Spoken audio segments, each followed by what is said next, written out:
Bonjour à tous.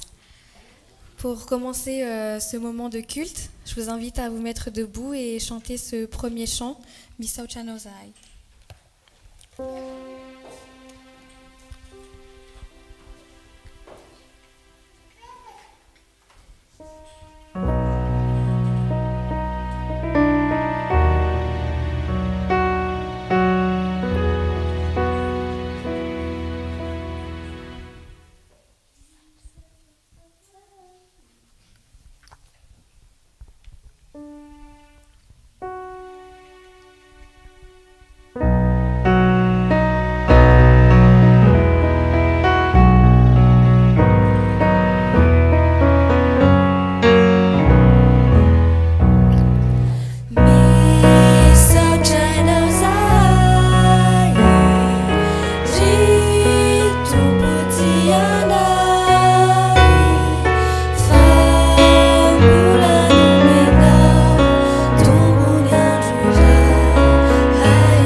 C'est toi mon Dieu, je te cherche.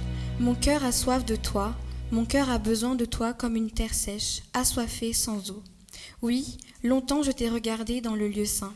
J'ai vu ta puissance et ta gloire, ton amour vaut mieux que la vie. Ma bouche chantera ta louange. Toute ma vie, je te dirai merci, et je lèverai les mains pour rendre gloire à ton nom.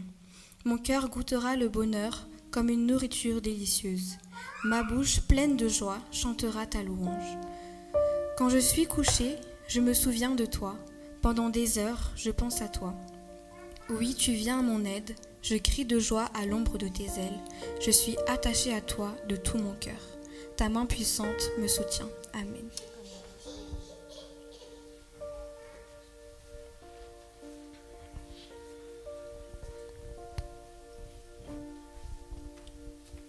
Iara-mivavaka mandoalika isika zay afaka manao izany.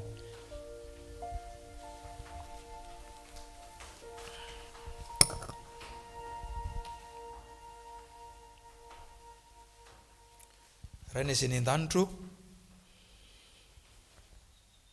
matoa tonga eto amin'ity toerana ety izahay dia noho ny fitantananao, noho ny fitsimbinanao, noho ny famindramponao, ary dia velom-pisaorana sy velom-piderana ny anaranao izahay noho izany. Tonga eto koa nefa izahay amin'ny maha-olombelona anay, tsy miafina aminao ny tsy fahataterahanay, tsy miafina aminao ireo eloka izay vitanay sy ireo zavatra izay nataonay tsy mifanaraka tamin'ny sitraponao. Efitra mampisaraka anay aminao izany Tompo ary dia angatanay famelanao sy ny famindramponao. Tsy adinako mivavaka ho an'ireo namanay, rahalahy sy anabavinay izay tokony hiaraka aminay eto kanefa tsy afaka aminao izany noho ny antony maro samihafa.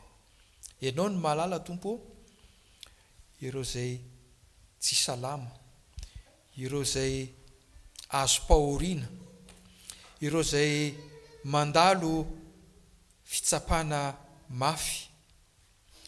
Tompo,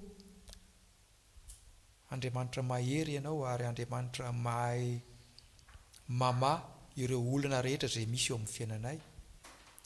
Koa dia isaorany ianao Tompo ny fitsidianao ireny tokantrano tsirairay avy ireny amin'ity maraina ity. Ary raha sitraponao dia irao koa zahay mba ho tongotra handeha, tongotrao handeha hitsidika an'ireny olona ireny, ampahery azy ireny, hamangy azy ireny. Tonga eto koa izay Tompo, te andre ny feonao. Ampangino izay rehetra atao anatinay, ka mety hisakana tsy andraisana izany feonao izany. Tenena Jehova ho fa indreto izay mpanomponao. Vonina ny aino anay. Mamela ny elokay mamirafo amin'ny anaran'i Jesosy. Amen.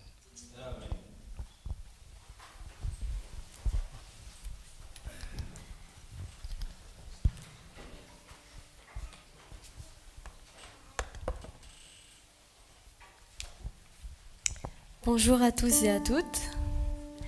Bienvenue dans la maison du Seigneur. J'espère que vous avez passé une très bonne semaine et si ça n'a pas été le cas, j'espère qu'aujourd'hui vous allez pouvoir déposer votre peine ou votre fardeau auprès du Seigneur, que vous puissiez totalement vous reposer auprès de lui. Alors aujourd'hui encore, notre Seigneur nous accorde ce sabbat pour que nous puissions être ensemble, nous puissions nous réjouir de ses actions dans notre vie.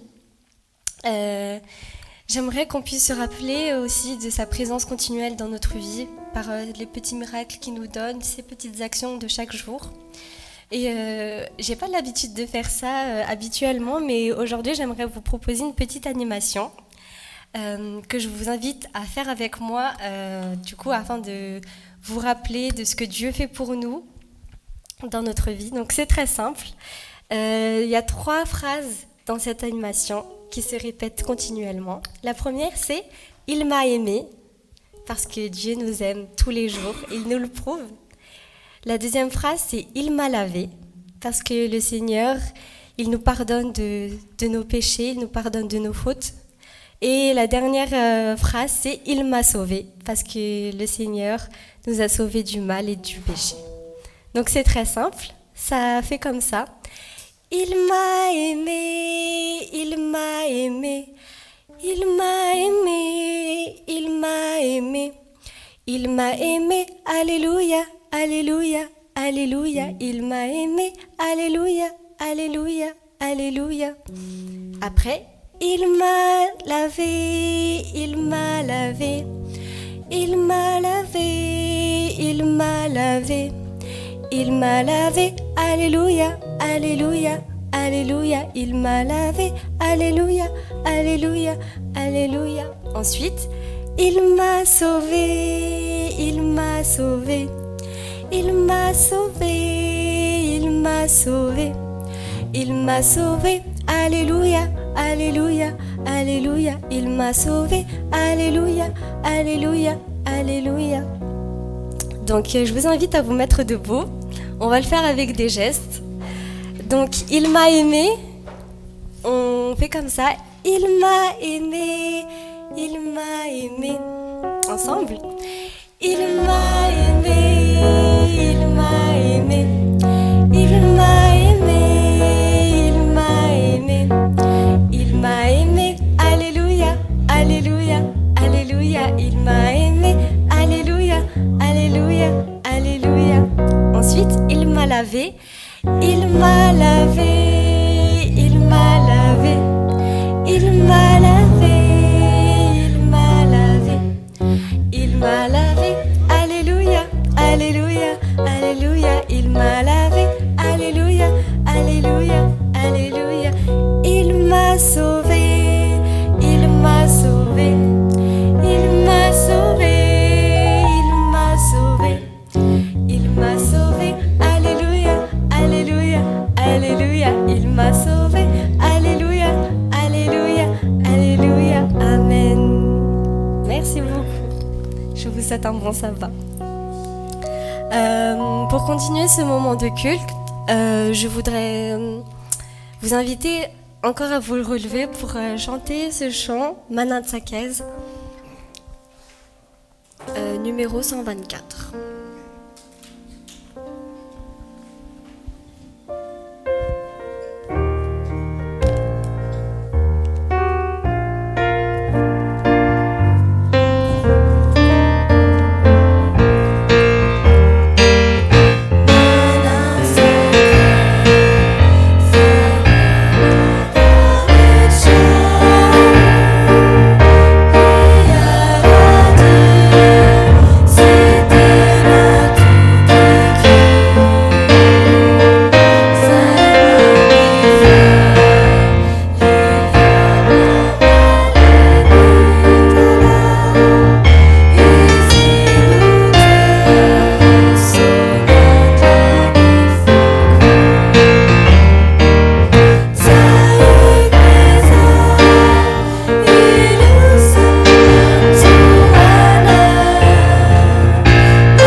de tout son cœur.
Un chant de repentance, je laisse à tes pieds. Juste après ça, il y aura une prière silencieuse. Donc j'inviterai tout le monde à se mettre à genoux et à faire une prière personnelle pour, comme l'a dit Artine tout à l'heure, de se remettre à Dieu aujourd'hui. Tout laisser nos soucis ou les choses de la semaine et les remettre à Dieu aujourd'hui. Même notre bonheur qu'on a pu avoir, on remet tout à Dieu aujourd'hui. Et avant de faire cette prière silencieuse-là, je vous invite déjà à vous mettre dans cette attitude de prière à travers ce chant. Je laisse à tes pieds.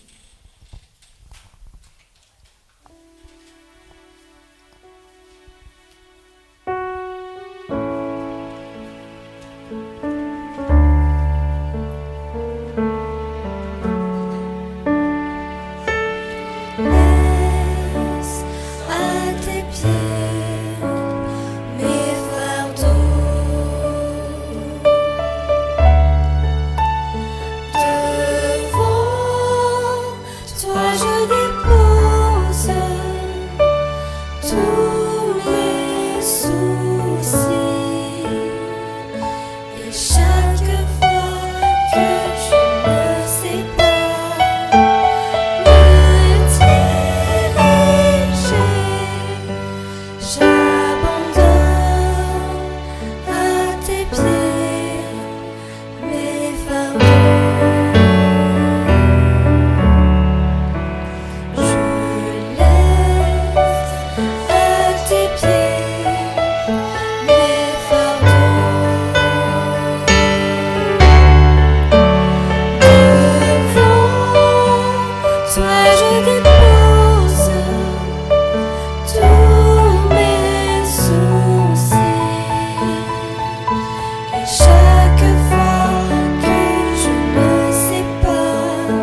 position que vous souhaitez.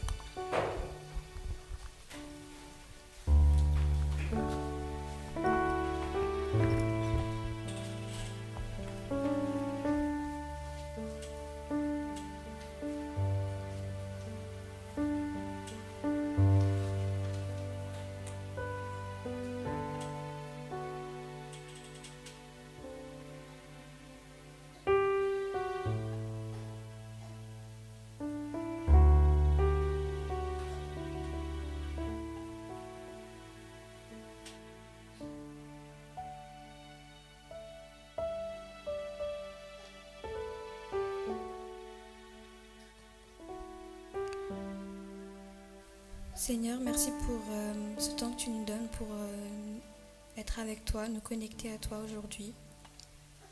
Seigneur, tu as entendu toutes nos prières dans notre cœur, que tu puisses, Seigneur, les remettre entre tes mains et que tu puisses avoir une pensée sur chacun d'entre nous. Je remets également, Seigneur, entre tes mains les personnes qui n'ont pas pu être là, que tu puisses veiller sur eux et les bénir abondamment. Pardonne, Seigneur, nos fautes, nos péchés, nos manquements. Mets en nous, Seigneur, la bienveillance et la sagesse. C'est ma prière que je prononce au nom de Jésus. Amen.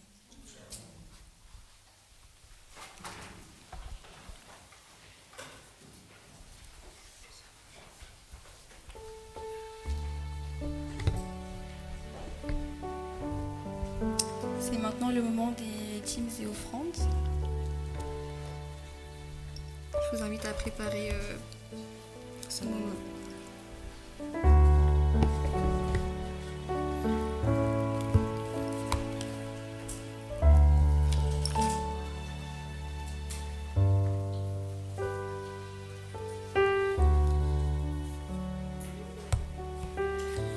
Tonga amin'ny fotoana ny fanatitra sy ny ampafolontsika mialohan'izay dia aoka samy hanomana ny fanatitra sy ny ampafolony daholo tsika mialohan'ny amakitsika teny izay vakiako aminareo androany dia ao Malakia 3 andininy 9 ka hatramin'ny 10.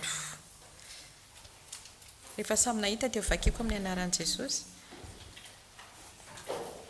Malakia 3 andininy 9 ka hatramin'ny 10. Vakitsika amin'ny anaran'i Jesosy.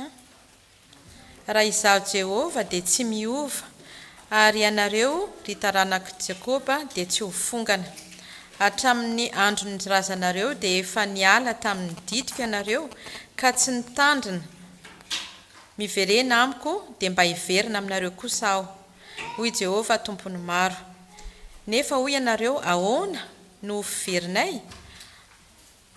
Androban'Andriamanitra va ny olona no mandroba ahy ianareo? Nefa hoy ianareo, amin'inona moa ny androbainay ianao? Amin'ny fahafolo-karena sy ny fanatitra. Androany dia nampianar'Andriamanitra fa nisan'ny fiverenantsika amin'Andriamanitra ny fanomezantsika ny fanatitra sy ny ampahafolony. Ny famerenantsika izany dia anisan'ny fiverenantsika amin'Andriamanitra mba azahoantsika fitahiana mananambiampy ao amin'ny fiainantsika. Amen.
Tsika rehefa afaka.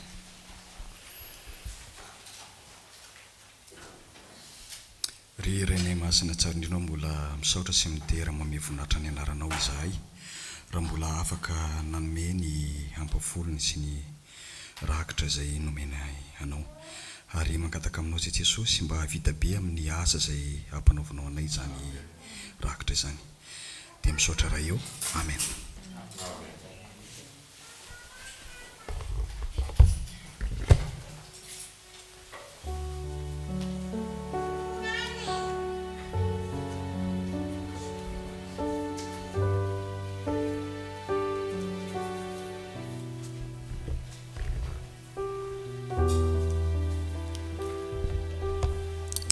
Alors, bonjour aux enfants, aux plus grands, et puis aussi à ceux qui nous regardent en ligne.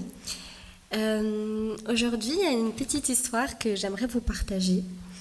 J'ai une question à vous poser. Est-ce que c'est difficile de parler de Dieu autour de vous? Parfois, on ne sait pas comment s'y prendre, on ne sait pas si c'est le bon moment. Mais à travers l'histoire que nous allons voir tout de suite, par le témoignage d'une petite fille, on peut voir comment on peut prouver que Dieu est avec nous, que Dieu nous voit et que Dieu nous accompagne. Donc je vous invite à être très très attentifs à cette histoire qui est très courte et j'espère que vous pourrez en retirer de bonnes choses. Je vous laisse visionner la vidéo.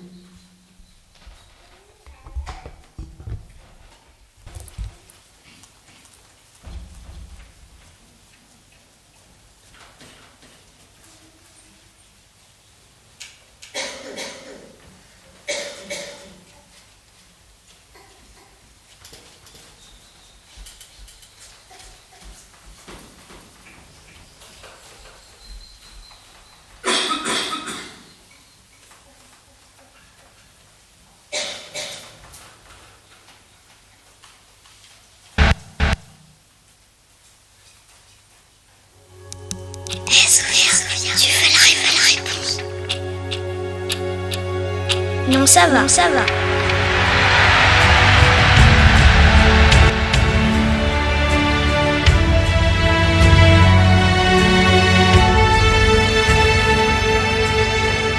Alors, comment ça s'est passé après ton évaluation de maths? Il a voulu lui donner la réponse, mais... Hey, pourquoi t'as pas accepté la solution? Ben ouais, t'aurais pu être la meilleure de la classe. Il y a des choses plus importantes que ça. Ah bon? Quoi? Par exemple, être honnête.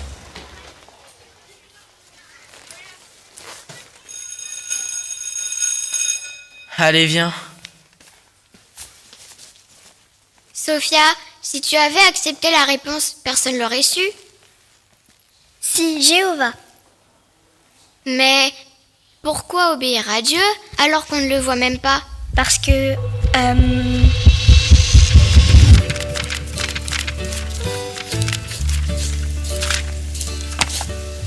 Papa, comment je pourrais prouver à Zoé que Jéhovah nous voit? On ne voit pas Jéhovah. Mais comment on sait qu'il existe? Grâce à la Bible. Mais Zoé vient juste de commencer à étudier. C'est vrai, mais réfléchis à quelque chose que Jéhovah a fait et qu'elle voit déjà.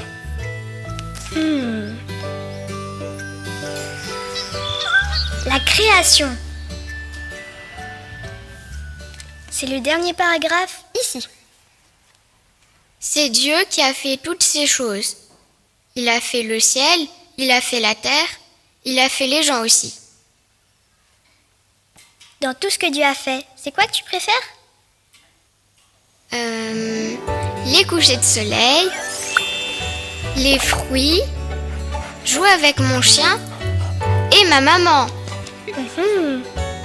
Jéhovah a fait toutes ces choses parce qu'il t'aime.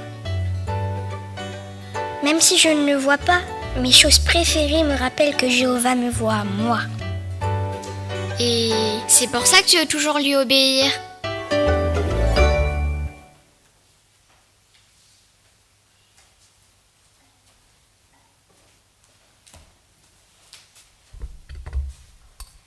Alors j'espère que vous avez retenu cette petite histoire.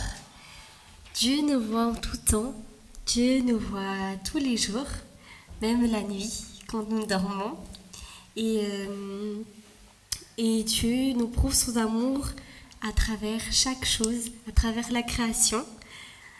Par exemple, pendant les vacances, je pense que certains ont pu voyager, certains ont pu traverser des routes et ont pu observer la création de Dieu. Et j'espère que durant ces moments, vous vous êtes rappelé que Dieu a fait tout ça pour nous. Et vraiment, je vous encourage à être toujours dans cette réflexion-là, dans cette humeur-là, que Dieu nous accompagne en tout temps et Dieu est présent partout. Je vous invite à prier avec moi pour cette petite leçon que nous avons eue aujourd'hui. Prions. Seigneur, je te remercie pour cette histoire que tu nous as donnée encore ce sabbat matin. Seigneur, aujourd'hui nous avons appris qu'en tout temps tu es avec nous et en tout temps tu nous vois et tu sais ce que l'on fait. Et Seigneur, si nous voulons marcher avec toi, si nous voulons continuer avec toi, Seigneur, permets-nous de toujours avoir confiance en toi, de toujours nous souvenir que les bonnes choses, Seigneur, nous aident à grandir. Et Seigneur, permets-nous également de pouvoir partager ta parole, de pouvoir partager tes histoires à nos proches, à nos copains et à nos copines. Seigneur, merci pour ton amour. C'est une prière que je fais au nom de ton Fils Jésus-Christ. Amen.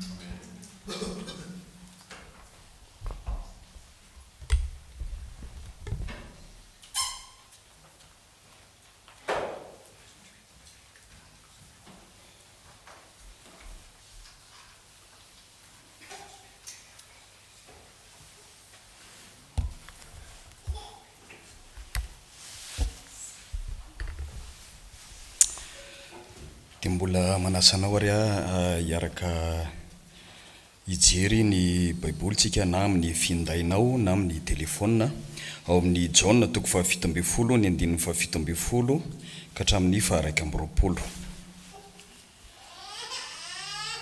Jaona toko 17 ny 17 ka hatramin'ny 120. Rehefa hitantsika zany dia rahana mamaky amin'ny anaran'i Jesosy.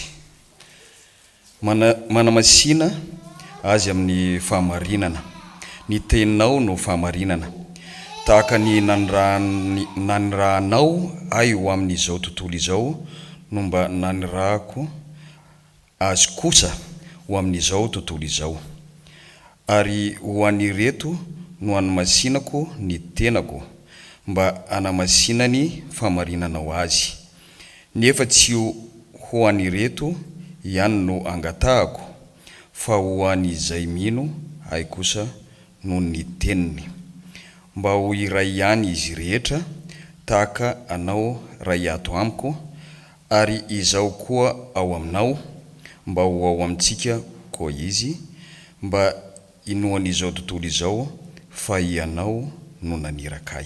Amen.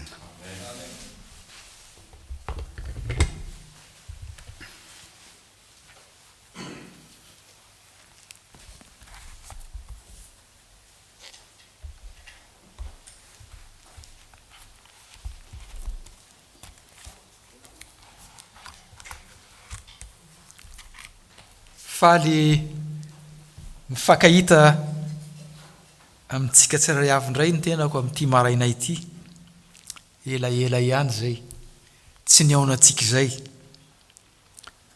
ary isaorako Andriamanitra izay mbola nanomentsika tombonandro fofinaina, ka mbola velonaina sy notahiny ary tratra ty sabaty ty indray. Tiako marina koa ny fisaorako sy fankasitrahako an'Andriamanitra noho ny nanomezany antsika Masetelina Pasteur Gasy fanorony. Misy fiangonana sasana fiangonana malagasy zay tianana Pasteur Gasy fa mba hanatombotsika amin'ny Masetelina, ka dia isaorantsika Andriamanitra zava-dehibe izany, ary ingany ampiroborobo ampandroso ty fiangonana ity ny fiarahantsika tsirairay avy miasa amin'izany mpitandrina vao nomen'ny tompo antsika izany. pasteur Frank ny tiako lazaina. Hitako koa tamin'ny fiaraha-mivavaka nataon'ny groupe Covid fa mangataka mivavaka amin'Andriamanitra tsika mba azo trano fiangonana. Tsy fantatra andreo fa nalehan'ny saiko tsara hitanareo misy fiangonana eo a pas de l'échelle io le ohatrany lasa foyer le fiangonana katolika. Asa efa mba nanontanitanareo ihany hoe izy io sao dia mba fiangonana tsara tare iny hevitra tsipiko ihany iny.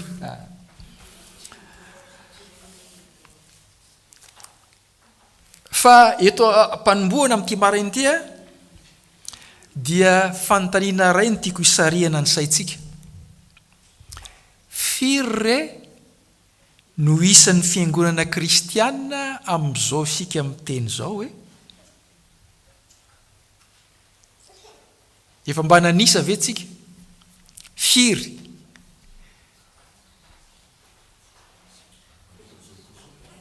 Manerana an'izao tontolo izao. Niezaka nijery tamin'ny internet nanao fikarohana. Nisy boky anankiray zay nivakiako efa ela be. Tamin'izay fotoan'izay raiky amin'ny 790 nisan'ny fiangonana kristiana. Nalasa eritreritra ala izy amin'izao fotoan'izao tsy fantatro. Fa zao nanao fikarohana kely azo zaraina ho fiangonana telo lehibe ny fiangonana kristiana amin'izao tsika miteny zao. Fiangonana katolika, fiangonana orthodoxe dia ny fiangonana protestanta.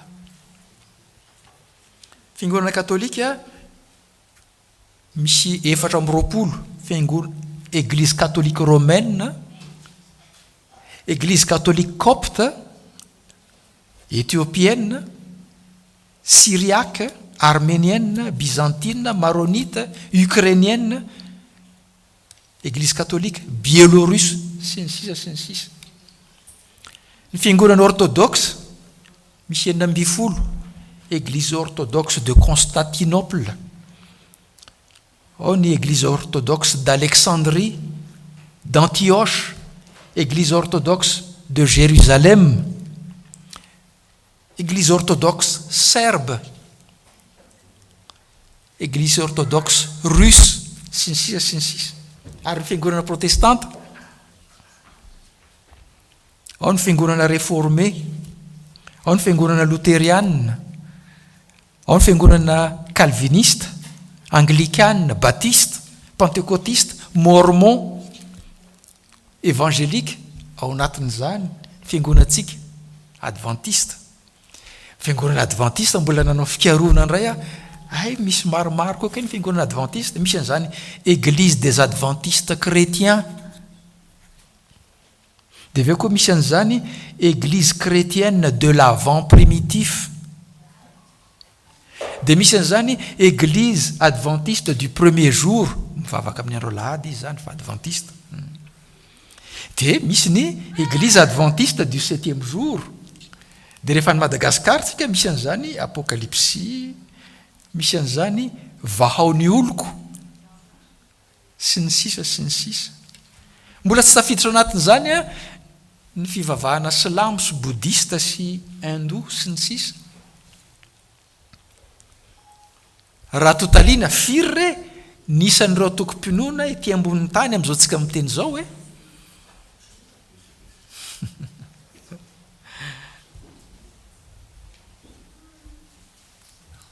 eo amin'ny fiangonana kristianina fotsiny ohatra, firy nisany. Fanontaniana anankiray manaraka izay mipetraka dia nahoana ny maro anisa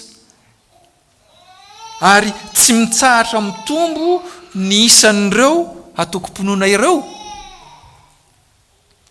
Mba nametraka an'izany fanontaniana izany ve nareo?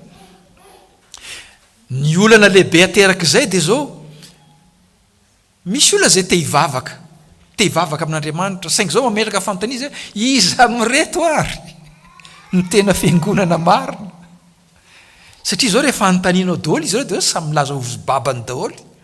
Aty aminay ny misy ny marina, aty aminay ny mandefa, aty aminay ny misy ny marina.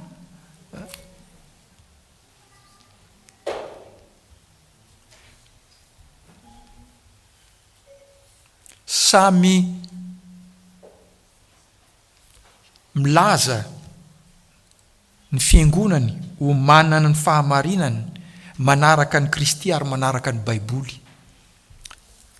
Ireo atoko-ponoana ireo. Isan'izany tsika adventista. Nampieritreritra ny vali tenin'ny Lutera indray mandeha tamin'izay fanontaniana napetraka tsika teo zay. Raha ny tenin'Andriamanitra ozy izy no tokony hitarika ny olona, dia zao tarihin'ny olona ny tenin'Andriamanitra mba hanaraka zay tiany hitondrana azy. Tsy magaga ho izy raha maro anisa, ary tsy mitsahatra mitombo anisa, mitombo ny isan'ireo fiangonana kristianina. Inona nefa ny faniriana sy antom-bavaka Jesosy? Ny vavaka Jesosy indray mandeha. Ndeha vakintsika ao amin'ny Jaona 7:20, andiny 1:20. Jaona 7:20, andiny 1:20. Mba ho iray ihany izy rehetra tahaka anao ray ato amiko, ary izahako ao aminao. Tiany Jesosy mba ho iray ny fiangonany. Io koa ny faniritsika kristiana, ary io koa no ezahantsika ho tanterahana. Izany ny antony ijoroan'ny ekumenisme,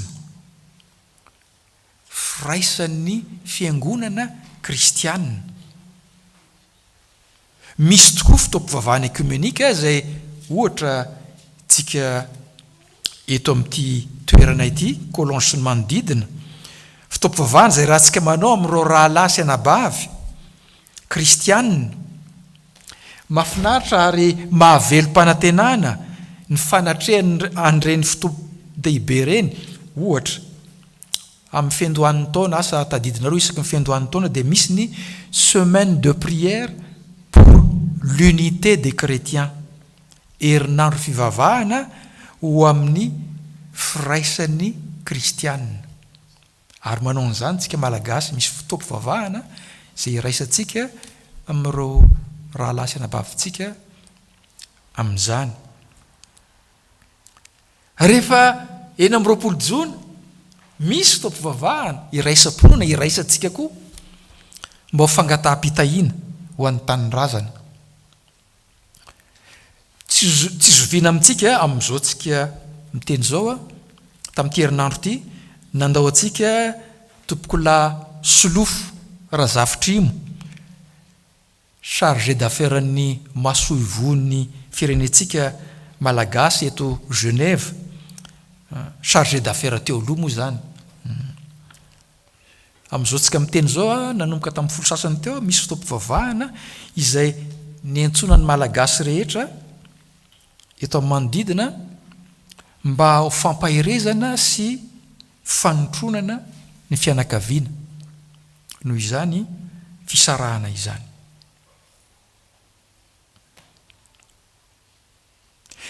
Ny fanontaniana faharoa izay mipetraka nefa dia ity: mety ho tanteraka ve zany firaisan'ny fiangonana izany? Raha jerena ny hamaro isan'ny fiangonana sy ny tsy fitsaharany fitombony isan'izany fiangonana izany. Mety ho tanteraka ve zany firaisan'ny fiangonana izany? Nisy fitaom-pivavahana iraisam-ponoana indray mandeha tato amin'ny Église du Campus. Nalasa eritreritra ny fanamarena nataon'ny rahalahy anankiray. Fantatsika loatra izy fa tsy lazaiko ny anarany. Teo tokotanin'ny mpiangonana. Aoka hitariny-tsika ozy izy. Fa ny paikan'ny fiangonana iray amin'ity ekumenisme ety ane, tsy hotonony koa ny anaran'ilay fiangonana. Dia zao niverenantsika fiangonana kristianina rehetra ho lasa ao amin'io fiangonana io. Ho lasaiko ihany ny fiangonana katolika manana an'izay eritreritra izay. Amin'ny teny français izy hoe il n'y a pas de salut en dehors de l'église. Tsy misy famonjena any ivelan'ny église. Raha tsy miverina ao amin'ny église zany ny atoko-ponoa rehetrarehetra dia tsy misy famonjena. Mety isy amintsika adventiste koa nefa mety ilaza koa hoe ny ecuménisme dia zao lasa adventiste daholo ny atoko-pinoana rehetrarehetra sa ahoana? Tsika adventiste koa dia milaza zany tsika ny manana ny marina, lasany amin'ny afobe daholo nisy anabavy lasany amin'ny afobe daholo nareo fa tsy mety mivadika adventiste. Ahoana ny eritreritrareo?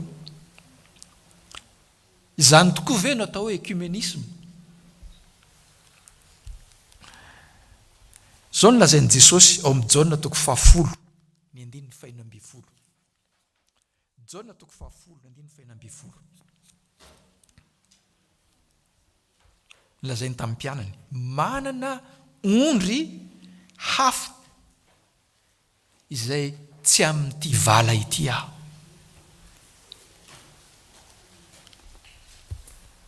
Dia hoy zaho hoe mafana foa, fiangonana adventiste io vala Jesosy io. Na sasany mety hiteny ny fiangonanay io valan'i Jesosy io. Mbola i Lutera ihany no nanao zao fanamarina zao mikasika an'izay. Misy karazana fiangonana anankiroa hoy izy. Ny iray fiangonana hita maso, église visible, ary ny iray fiangonana tsy hita maso, église invisible. Ny fiangonana hita maso dia ireo fiangonana hitantsika be dia be ary mitombo anisa, tsy mitsahatra. Ilay fiangonana tsy hita maso kosa tsisy afa-ty Jesosy ihany hoe Lutera ny mahafantatra an'izay. Amintsika rehetra izay miangona eto zany androany dia fantatry Jesosy hoe nono iny ao anatin'ny fiangonako na tsy ao anatin'ny fiangonako. Izy ihany ny mahalala azy. Izay no mahatonga azy ho fiangonana tsy hita maso. Amin'izao tsika miteny zao zany tsy fantatritsika, ary izay no maharatsy an'ilay avy hatrany dia mitsaratsara olona.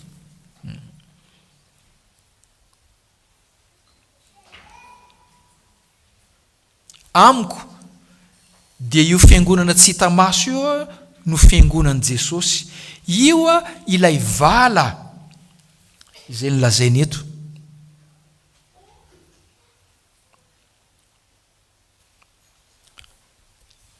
Dia io ny fanontaniana manaraka hoe iza sisa re no ao amin'ireo fiangonana roa ireo. Zao ny vakiantsika indray ao amin'ny filazantsarany Matthieu. Matthieu toko 5:20.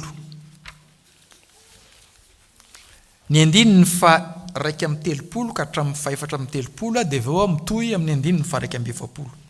Lavalava ihany io toko sy 2 io. Ary raha tonga ny zanak'olona mivoninahany arahany anjely rehetra dia hipetraka eo ambonin'ny seza fiandrianany voninahany izy, ary ny firenena rehetra angonina eo anatrehany dia hanavaka azy tahaka ny mpiandrondro manavaka ny ondry amanosy, ary hametraka ny ondry eo amin'ny ankavanana izy, fa ny osy eo amin'ny ankaviany. Ary amin'izany ny mpanjaka dia ilaza amin'izay eo amin'ny ankavanany hoe avy ianareo izay nitahiny raiko mandova ny fanjakana izay voavoatra ho anareo hatreranandreno izao tontolo izao. 2:1:20. Ary dia hilaza indray amin'izay eo amin'ny ankaviany kosa izy hoe miala amiko ianareo izay voaozona ho any amin'ny afo maharitra mandrakizay izay voavoatra ho an'ny devoly sy ny anjeliny. Amin'ireo mpiangona ao amin'ireo atoko-pinoana marobe izay manodidina antsika, ary isan'izany ny fiangonantsika zany dia misy amin'izy ireo izay ao anatin'ny valan'i Jesosy, ary indrisy fa misy kosa ireo izay tsy ao anatin'izany vala izany. Ho isika teo hoe Jesosy ihany ny mahalala izany. Izy no mahafantatra hoe ity olona ity lehilahy ity vehivavy ity dia ondriko ao anatin'ny valako, ary ity kosa tsy ao anatin'ny valako. Rehefa eritreretina sy dina zany raha lahy sy ana vavy malala dia zao rahatrizay ka tonga amin'ny rahony lanitra Jesosy dia tsy hisy intsony, tsy ho hita intsony ireo fiangonana marobe amin'izao fotoan'izao zay hitantsika ireo. Dio za hoe amin'izay zany vao tena ho tanteraka ny ecumenisme. Tsisy afa-tsy atoko-pinoana anankiroa, tsisy afa-tsy fiangonana anankiroa no hijoro ao anatrehany amin'ny fotoana io. Ireo izay ao anatin'ny valan'i Jesosy, ireo ondriny, ary ireo izay any ivelany, ireo osy araka ny lazain'ny filazantsarany Matio. Amin'izao fotoan'izao dia afaka mihatsara velatsia aho, mbola afaka mihatsara velatsia ianao, mbola afaka mihatsara velatsia isika, ka mety ampiseho amin'ny miseho velany fampivavaka mpanaradian'i Kristy. Fa rehefa tonga io fotoana io, rehefa tonga ao anatrehan'i Jesosy isika, rehefa tonga eo ambavahadin'i Jerosalema vaovao isika, dia ho hita maso hivandravandra eo anatrehany sy eo anatrehan'izao tontolo izao ny tena marina. Ary amin'ireo izay ao anatin'ny valany, ao amin'ny fiangonany, dia ho Jesosy amin'izy ireo hoe avy ianareo izay notaniany raiko, mandovà ny fanjakana izay voavoatra anareo hatreranany renana izao tontolo izao. Fa mampatahotra kosa ny teniny aminareo izay tsy ao anatin'izany valany izany, na koa tsy ao amin'ity fiangonana tsy hita maso ity. Miala amiko ianareo izay voaozona ho any amin'ny afo maharitra mandrakizay izay voavoatra ho an'ny devoly sy ny anjeliny. Aiza re no hisy ahy? Aiza no hisy anao? Aiza no hisy atsika? Rahatrizay ka hiseho anatrehan'i Jesosy isika amin'ilay fotoana be voninahitra izay hieviny eo amin'ny rahony lanitra. Raha anisan'ny fiangonana iray na toko-pivavahana iray milaza ny tena no kristianina ianao, tsy salasalana fa efa mba nanontany tena ihany hoe nahoana ny misy fivavahana be dia be izay manizingizina fa manaraka ny Kristy sy mampiatra ny Baiboly. Ao kosa angamba ny sasany amintsika izay mety kivy sy tofoka mahita an'izany fisaratsarahan'ny fiangonana izany, ary indraindray misy ady, misy fanenjehana, ady ara-pivavahana nandritra ny taon-jato maro, dia nisy izany zavatra aratra amin'izao tsika miteny izao. Mety noho izany antony izany koa, mety misy antony hafa koa, misy kristiana sasany izay tsy mety miangona intsony. Tsy gaga tsika rehetra indraindray mandeha any amin'ireny fiangonana lehibe ireny, tsisy ny pepesy memesy ny antitra sisa ny makany am-piangonana.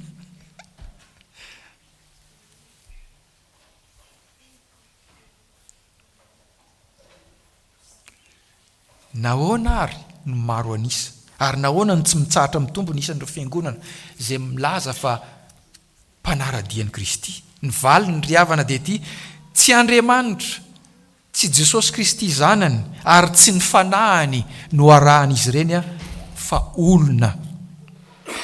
Olona no arahany, fa tsy ny Baiboly.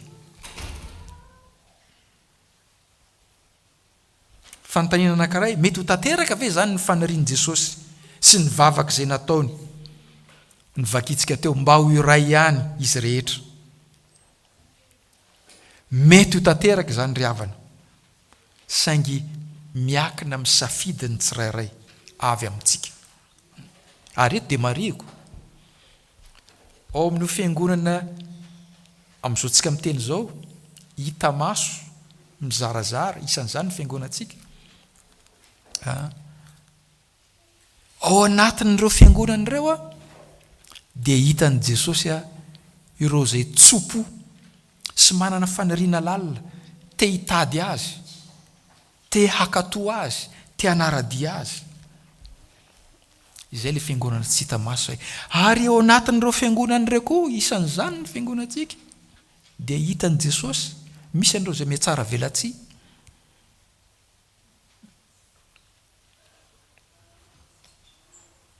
Mety ho tanteraka izany ecumenisme zany ho iateo ny firaisan'ny fiangonana, saingy miakina amin'ny safidy ny tsirairay avy amintsika. Io Andriamanitra zay tompontsika sy ivavahantsika io dia Andriamanitra fitiavana, ary manome safidy malalaka, manome safidy malalaka anao, na ho ao amin'io fiangonana io anao, na ho ao amin'ny valiny ianao, na tsy. Andeha ary isika manomboka androany hisafidy, hakatoa ny tenin'Andriamanitra, hanaraka ny Jesosy Kristy zanany, ary hiaino sy anaiky ho tarihin'ny fanahany na aiza tiany hitondrana antsika. Hivavaka isika. Rainay izay ny an-danitro, isaoranay lehibe ny anaranao noho ny fitantananao, ka nahafahany hankaty an-tranonao tamin'ity marainy ity mba hiaona aminao, hideranao ary hivavaka aminao. Misaotra anao koa izay satria tsy mitsahatra ny manolo-tsaina sy manoro lalana anay amin'ny alalan'ny teninao ianao. Maniry indrindra ary izahay manomboka androany, manomboka amin'ity marainy ity, hanatanteraka ny faniriana sy ny atom-bavakao mba ho iray ihany ny fiangonanao ary ho anisan'izany fiangonanao izany. Indreto izahay tapa-kevitra hanaiky ny fitondranao. Indreto izahay vonona hanaradian'i Jesosy na aiza hitondrany anay. Ary indreto izahay na ny kely na ny tanora na ny lehibe manaiky ny ho tarihan'ny fanahinao. Tononay amin'ny anaran'i Jesosy sanakoza ny vavaka izany. Amen.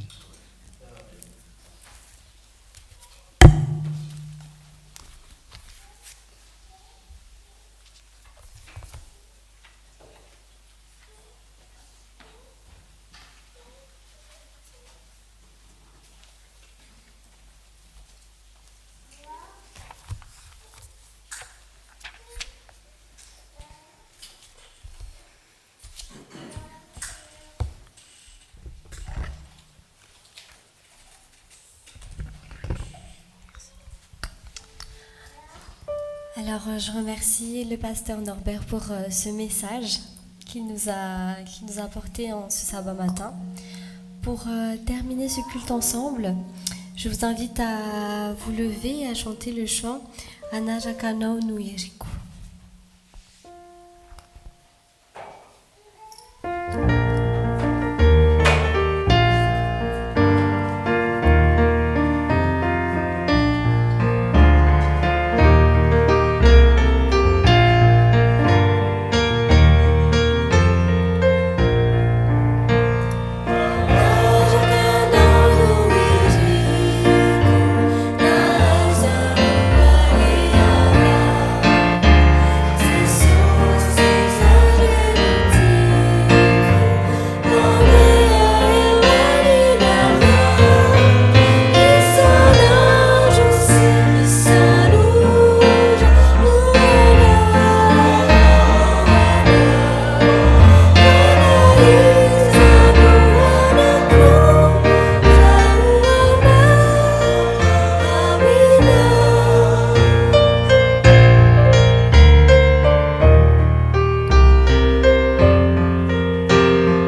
hitsanganana isika dia hiaraka andray ny tsodrano fa na mivily ho amin'ny akavanany ianao na mivily ho amin'ny akavia ny sofinao dia andreteny ao ivy anao manao hoe ity no lalana ka andehano matoki an Jehova amin'ny fonao rehetra fa aza miankina amin'ny fahalalànao maneke azy amin'ny alehanao rehetra fa izy andamina ny lalanao ny fahasoavan'i Jesosy Kristy Tompo sy ny fitiavan'Andriamanitra Ray ary ny fampiraisana avy amin'ny fanahy masina ho aminareo rehetra ny izany.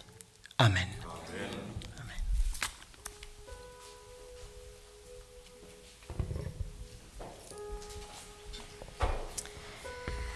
Le culte touche maintenant à sa fin et je remercie le Seigneur d'avoir été parmi nous aujourd'hui. On arrive maintenant au moment des annonces. Donc la première annonce, c'est une annonce importante, c'est pour l'église. Donc il y a une réunion demain à 9h sur Zoom. Donc c'est pour tous les responsables, les adjoints du